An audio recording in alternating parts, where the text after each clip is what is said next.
Dean, and this is One to Watch. Today I'm going to look at the state of my collection for December 2020.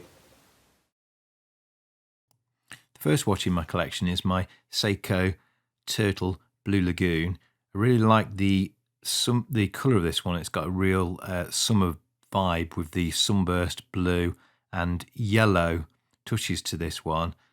The turtles wear really nice. The size suggests fairly big, sort of 43.5, sort of 44 millimeters, but got really short lug lengths, and they're kind of shaped in such a way that they do wear quite nicely on the wrist. Do like the colours of this one, and with the turtles, I think the day dates is quite a nice touch as well. This is limited to 6,000, which sounds like a lot of watches, but you know, Seiko is such a big company and everything that 6,000 is quite a low number, and these are quite sought after now. They're quite hard to come by. These, and I was attracted to this probably about a year or so before I did manage to get one, and I tried a few auctions and things on eBay, and just couldn't really get one. And then one just came along at the right time at a really good price, so I snapped it up, and it's been an excellent watch. My next watch is my Samurai Paddy, which has got this amazing sort of wave Gilochi type pattern that you find yourself spending a lot of time just moving it about in the light just to catch that pattern. Just absolutely just amazing the way they've done that. It really is nice. The other thing about this watch is the sort of red touches. It's got red on the bezel, the hour hand is red, and the tip of the second hand, and also just that extra detail, the 12, the 3, the 6 and the 9 also of those red touches are. I think I've been lucky with both of my Seiko divers. Both of them have got perfect alignment, which isn't always the case with these sort of watches. And both of them are really good timekeepers. They've got a sort of, really good, robust movement in, but it's fairly standard movement.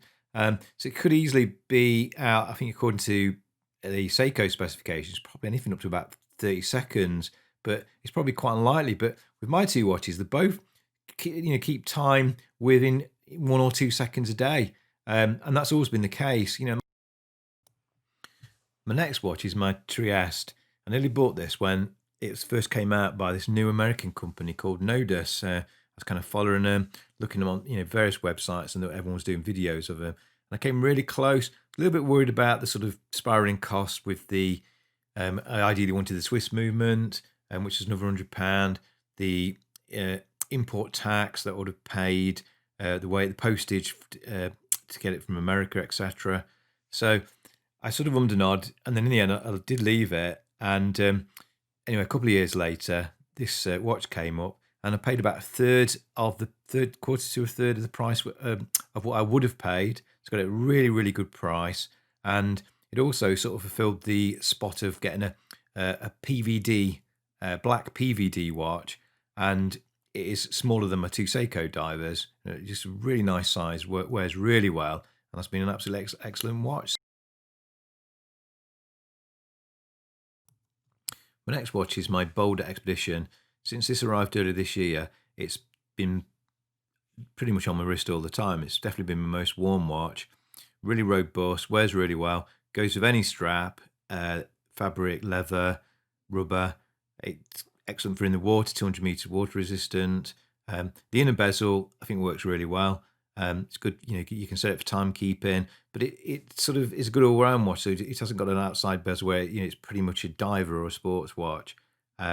Just a great size and just really good for wearing outdoors. Yeah, absolutely love this watch.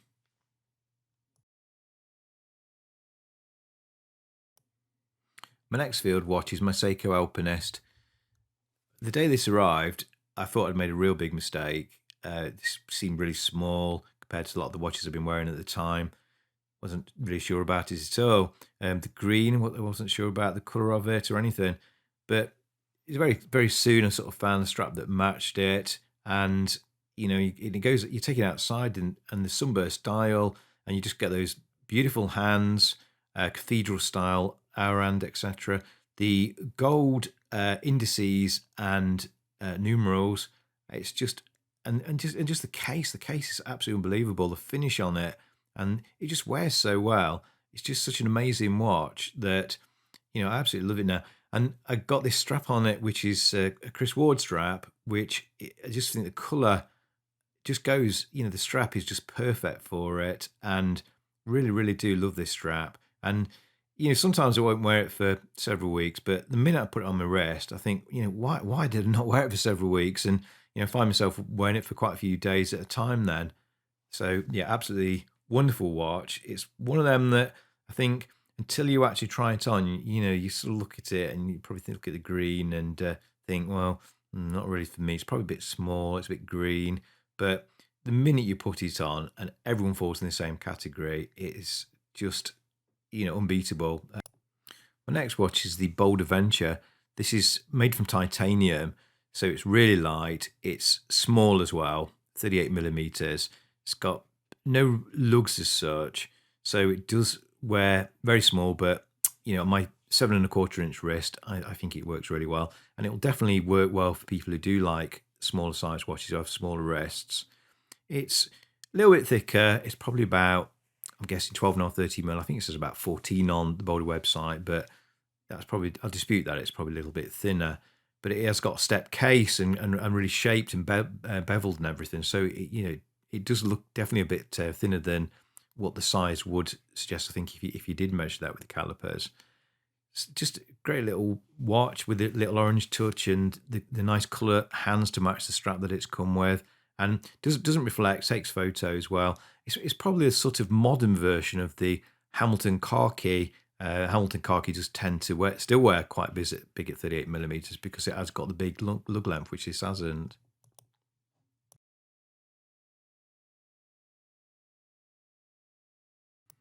My only aviation watch is one from a company that were called Lew&Huey, and this is a model called the Phantom.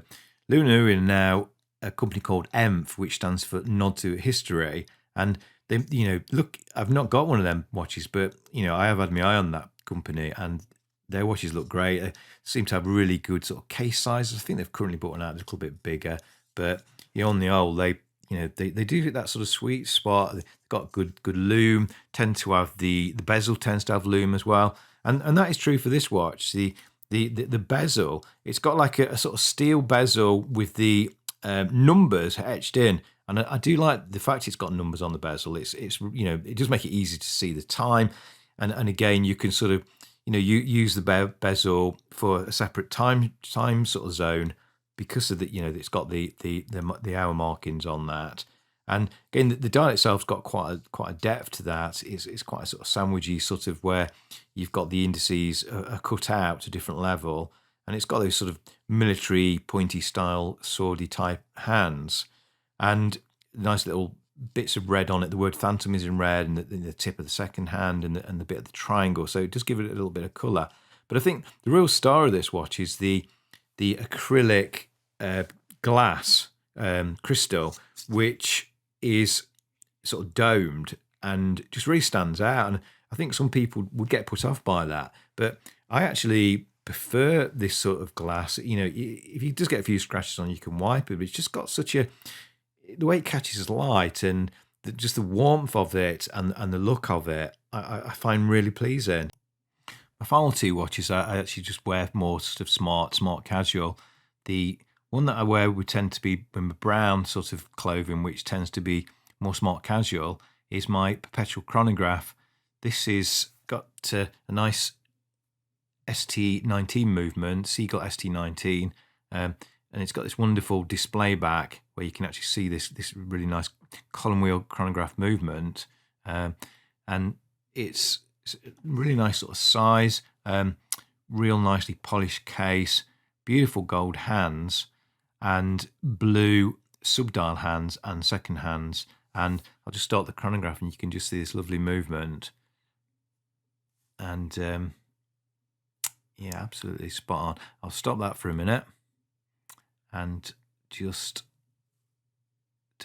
take that back again, and you can see that flies back. Beauty of the automatic chronograph. It's a great watch. Looks really good with my suede leather jacket in particular.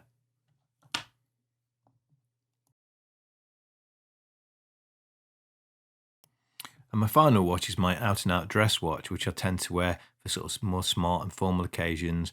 Things like when I'm wearing dark suits, black, blue sort of suits and everything, weddings and that sort of thing.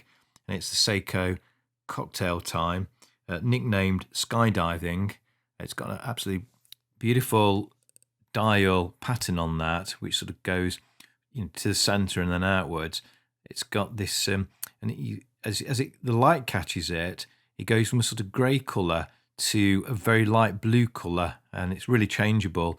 And then also with the light catching it just catches that blue second hand, and the hour and the minute hands, that really sort of sharp looking, and it's really smart. It's about, I think it's 40.5 size. But my concern was maybe for a dress watch that it was a little bit big, but it absolutely fits perfect. And to me, I'd go as far as say it's the only really, really smart dress watch I'll ever need. It's also got a display back, which is always nice, and just an excellent sort of watch that I was looking for. And I actually like the strap. I think a lot of people do tend to take straps off a lot of these sort of watches, but particularly this one. It's sort of black, almost glossy looking strap, but it's got blue stitching which matches the hand.